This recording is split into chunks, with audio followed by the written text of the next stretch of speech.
What I believe happened when they initially created Duolingo, they didn't first start with a language program. I think they rather went the other way round. I think they went from the destination backwards. And I think they asked themselves a series of questions to guarantee the success of their program. And they asked, well, how do humans behave? How do humans usually interpret reality? And they also knew that if they mixed fun with quote-unquote learning, it wouldn't really matter if actual learning took place.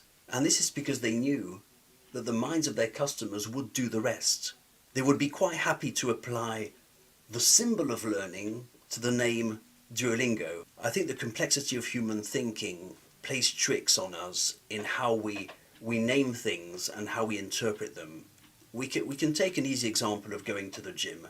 In the beginning at least, they use the machines diligently, they get a good sweat in, and they track their progress. And we could say that the action of going to the gym is stripped to the essentials. The gym goer goes to the gym for its intended purpose and builds muscle. But as time goes by, the gym goer makes new associations with the fact of going to the gym. They start to associate it with fun, with relaxation, with friends, socializing, getting away from the kids. And this is when going to the gym becomes a symbol.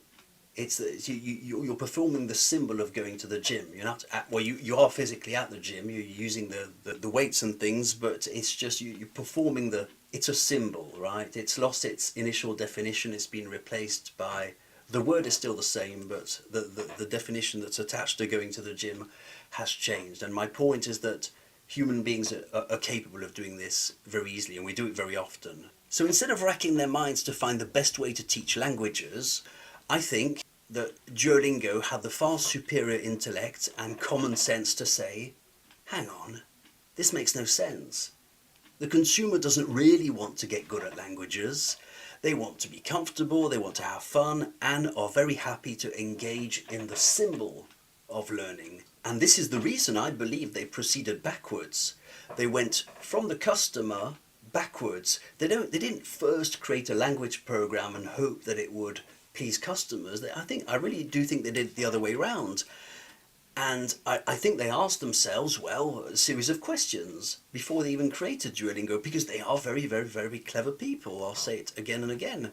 And they asked themselves questions such as, well, do humans want to learn languages? Yeah, it's a cool thing. Yeah, they want to learn languages. Good. Well, we've got a product. We've got a product that people want. That's the first thing. A good business to be in. Number two, well, do humans want to make efforts and suffer? No, they don't want to do that. Number three, is the human brain capable of applying the symbol of learning to an empty definition?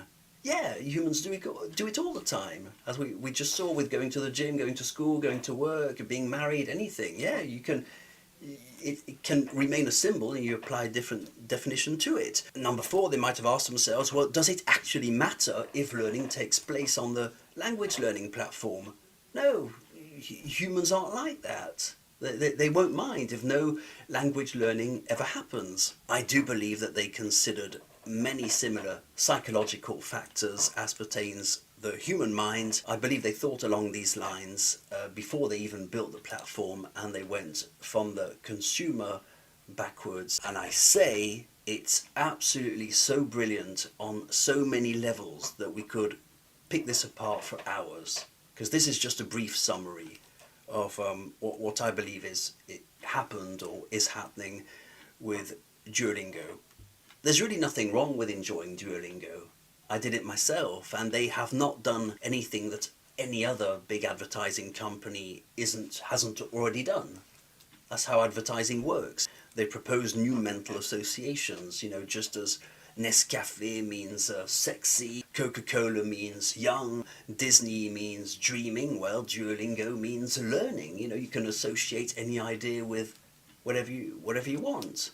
And that's the genius of it. They just associated their name with learning. And, Coca-Cola isn't liquid sugar, it's a drink that makes you young and happy. These are associations, and advertising has done it forever. There's nothing wrong with it. It's just the way we process reality as human beings.